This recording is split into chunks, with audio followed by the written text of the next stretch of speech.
Al-Fatihah.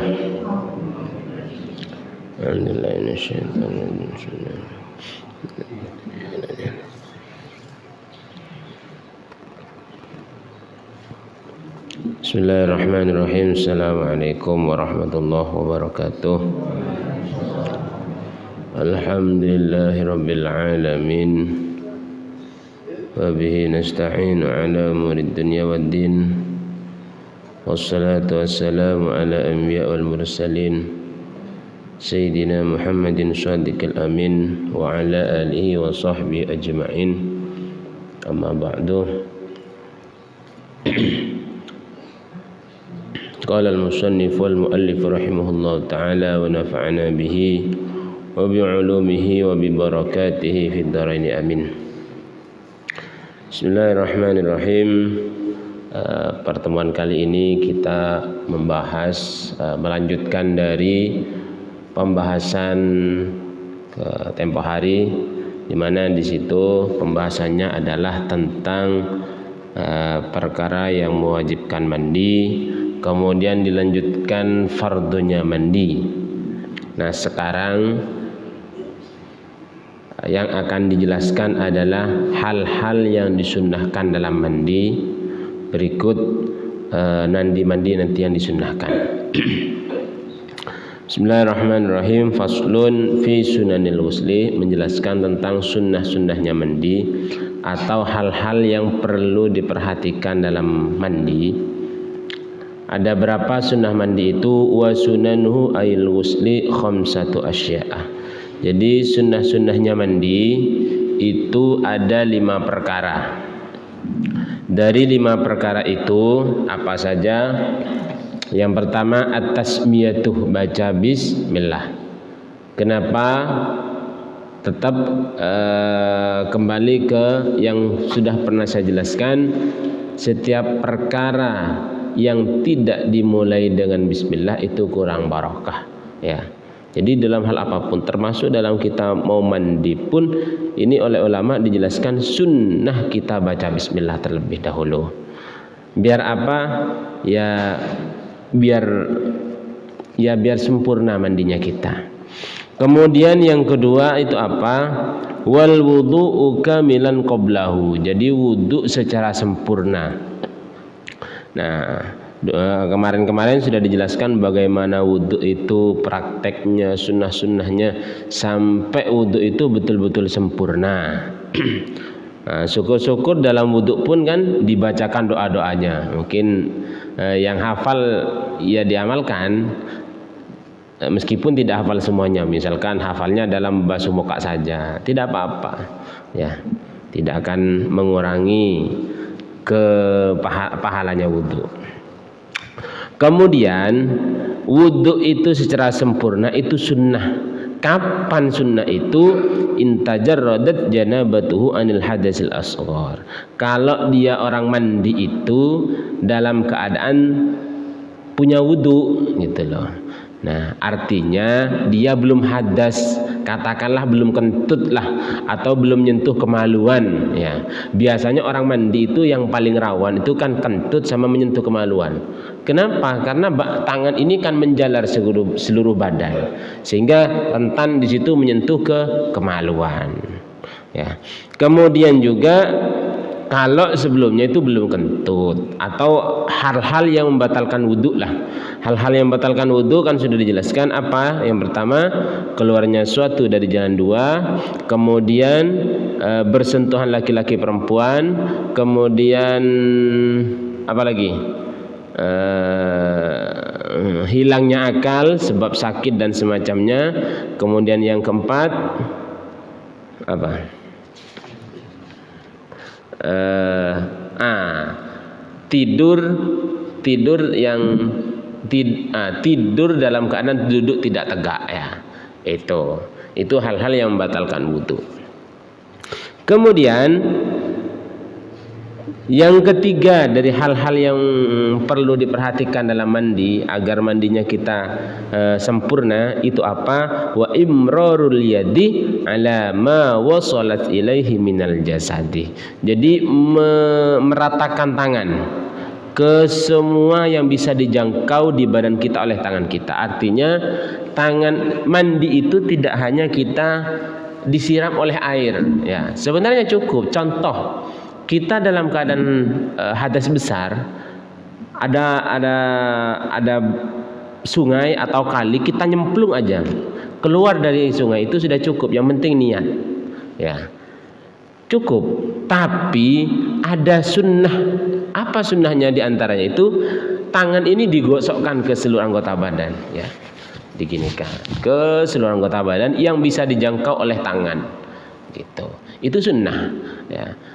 Kalaupun kita contoh di kamar mandi kita pakai apa yang namanya keran yang langsung dari atas tuh apa, shower ya, shower itu juga nggak apa-apa.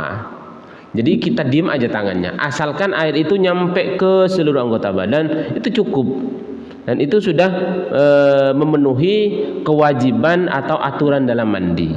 Hanya lebih afdolnya lagi atau lebih sunnah lagi kalau kita bantu dengan tangan kita digosokkan ke seluruh anggota badan, gitu.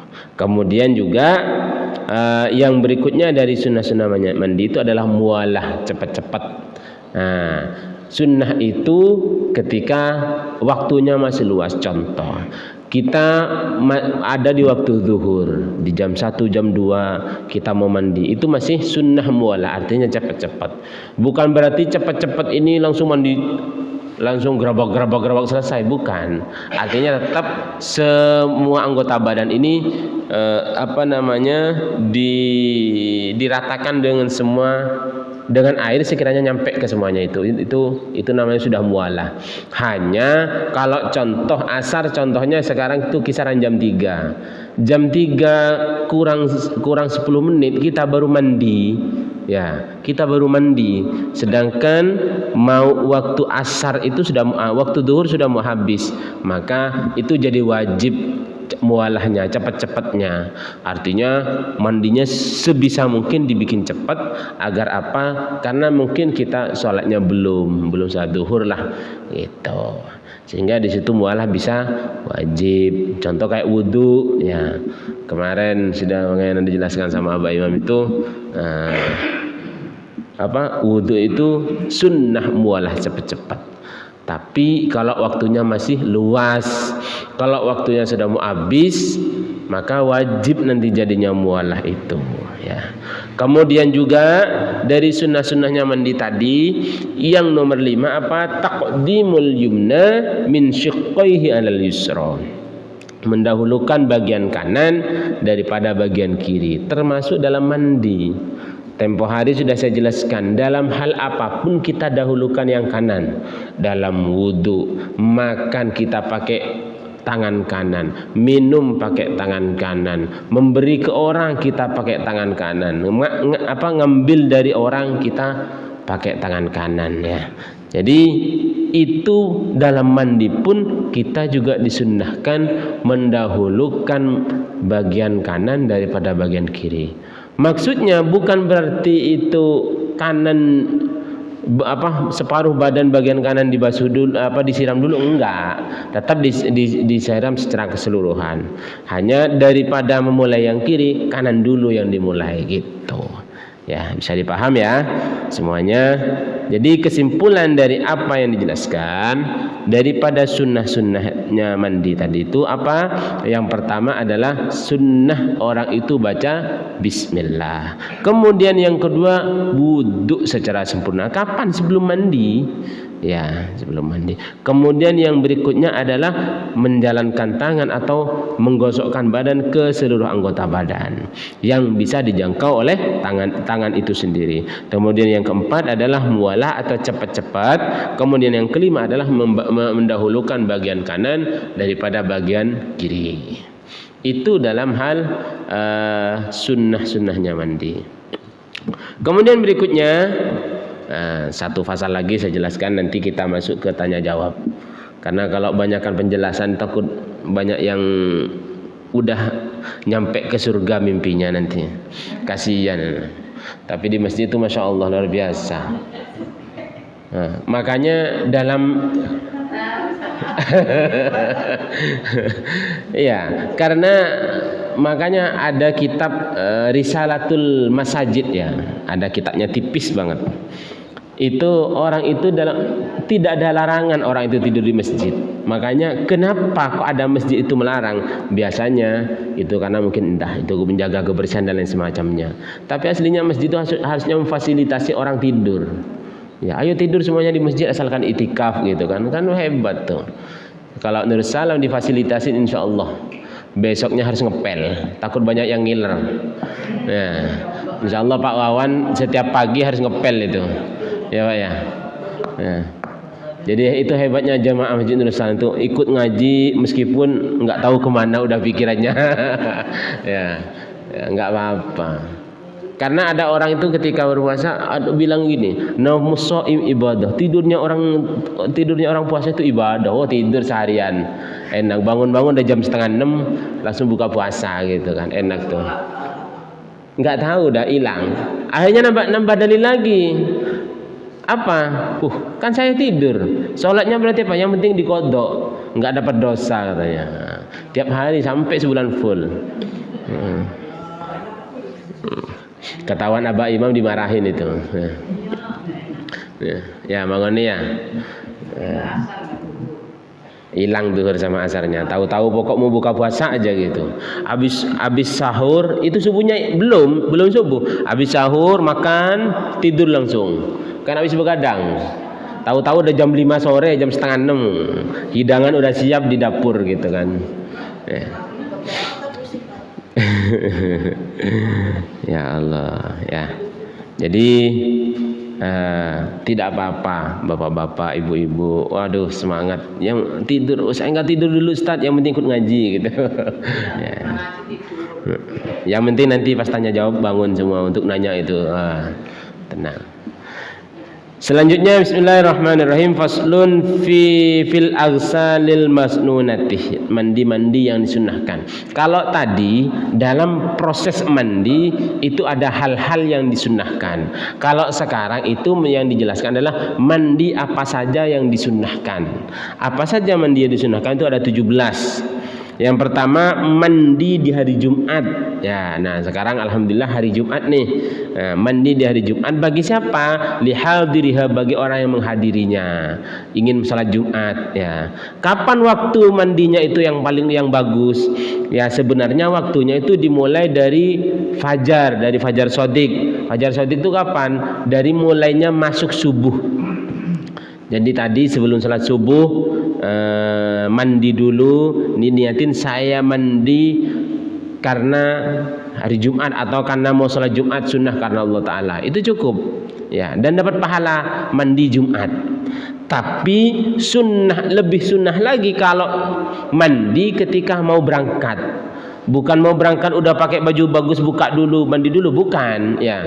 Jadi sebelum kita rapi-rapi belum mandi, contohlah jam 11 kita mandi baru kita berangkat. Nah itu.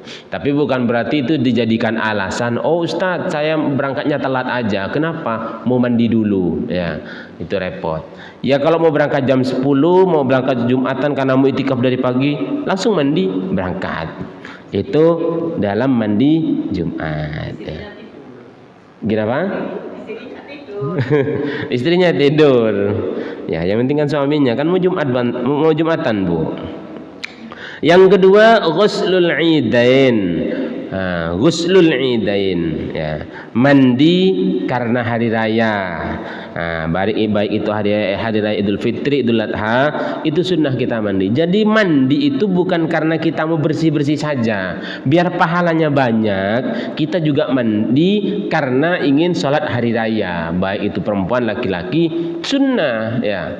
Kadang kita itu karena mau pakai baju bagus ya, mau makan opor yang enak, mau makan rendang, apalagi kalau orang pesisir tuh sambal goreng, nah dan semacamnya gitu kan ya. Nah kita tidak hanya niat makan itu, tapi kita mandi karena mau sholat hari raya itu ya. Biasanya kalau di YouTube tuh udah dari jam 12 malam itu, bukan dari jam 12 malam, dari habis maghrib baju sudah rapi, wah udah disetrika dan semacamnya ya. Terus sampai sepatu itu lengkap, itu luar dalam ada semua, udah dirapikan tuh. Ini buat ayah, ini buat bunda, ini buat dedek, buat kakak dan lain sebagainya, udah dijejerin itu ya. Itu ditungguin kapan nih takbiran kok nggak selesai nih ya, pengen cari anpau ke tetangga gitu kan ya. Itu jadi tetap akhirnya mandi, lupa saking kepikiran pengen jalan-jalannya, niat pengen sholat hari raya, mandi karena sholat hari raya itu lupa jadinya ya. Waktunya kapan? Mulai dari masuk separuh malam ya, di atas jam 12 itu sudah mulai mendapatkan kesunahan. Kemudian juga mandi karena sholat istisqa ya. Kalau di pesisir belum pernah mengalami yang namanya sholat istisqa, sholat minta hujan lah gampangannya. Jadi di pesisir misalkan kemarau panjang, akhirnya ada inisiatif dari DKM Nur Salam misalkan mau mengadakan sholat istisqa. Kenapa? Di pesisir nggak hujan-hujan. Selain nggak hujan-hujan, ledengnya macet misalkan ya. Itu kalau di pesisir mah enak, kalau perlu kemarau aja seterusnya nggak apa-apa mungkin, karena ledengnya masih lancar kalau di pesisir. Nah, kalau di rumah saya, di kampung saya di sana nggak hujan 3 bulan selesai itu. Kalau di rumah istri beda lagi, nggak hujan sebulan, mandinya ke kali langsung, bukan mandi di kamar mandi lagi. Kemudian mandi juga karena sholat gerhana ya. Karena gerhana bulan, gerhana matahari. Nah, biasanya kejadian setahun itu gerhana itu sekali 2 kali ya. Itu. Jadi itu karena momen kan. Ini kan mandi ini karena ada momen penting. Sholat Jumat ini kan momen di hari Jumat. Kemudian hari raya, momennya setahun sekali 2 kali. Sholat Idul Adha, Idul Fitri. Kemudian istisqa, setahun paling sekali. Istisqa itu nggak mungkin kemarau sampai 2 kali ya. Kemudian gerhana juga sama. Kemudian selanjutnya itu mandi karena memandikan jenazah ya. Nah ini bagi pelaku pemandi jenazah ya. Jadi misalkan jenazahnya perempuan, biasanya kan yang mandikannya perempuan. Kalau di pesisir apa kalau perempuan yang mandikan laki-laki? Perempuan juga kan ya. Kalau laki-laki yang mandikan laki-laki ya. Gitu. Itu juga sunnah. Kita setelah memandikan jenazah, kita juga disunahkan mandi. Kenapa? Karena ada hadisnya. Gimana? Siapa orang yang memandikan jenazah, maka mandilah. Siapa orang yang membawa jenazah nganter sampai ke liang lahat, sampai ke kuburan, atau yang mengiringinya, hendaknya dia itu sunnah dia wudu. Nah, kalau orang nganterin jenazah, pulangnya wudu. Ya. Kalau masih punya wudu, niat memperbaharui wudu, gitu saja. Ya. Jadi kenapa? Karena biasanya orang bawa jenazah kan capek, jenazah digotong misalkan. Ya, dari apa namanya? Dari ambulannya digotong sampai ke kuburan, itu kan lumayan capek, sehingga wudu itu bikin semangat kalau kata hadis, kata ulama itu. Ya. Jadi di situ adalah di antara alasannya disunnahkannya mandi. Kemudian juga mandinya orang kafir ketika masuk Islam. Jadi kalau ada orang non muslim masuk Islam, dia sunnah mandi dengan catatan dia belum junub atau belum keluar mani di waktu kafirnya. Kalau dia nyata pernah keluar mani, pernah berhubungan dengan lawan jenis, maka ya tetap itu wajib mandinya. Gitu. Kemudian juga orang gila, wal majnun wal mughma alaih, juga orang epilepsi. Ketika dia sudah sembuh, sunnah mandi. Ada orang gila sembuh, ya sunnah mandi. Kemudian ada orang epilepsi sembuh dari penyakitnya, sunnah mandi. Tetap sunnahnya dengan diniatin juga, dengan catatan juga dia nyata tidak keluar mani. Kalau nyata dia pernah keluar mandi di waktu gilanya atau di waktu penyakitnya, maka wajib mandinya, gitu ya. Nah, kemudian sisanya ini adalah mandi-mandi bagi pelaku umroh atau haji. Mandi ketika hendak ihram, mandi ketika mau masuk Mekah, mandi ketika wukuf di Arafah, mandi juga ketika menginap di Muzdalifah, karena juga melempar jumroh yang 3, kemudian juga mandi karena mau tawaf. Ini adalah bagi pelaku-pelaku umroh atau haji.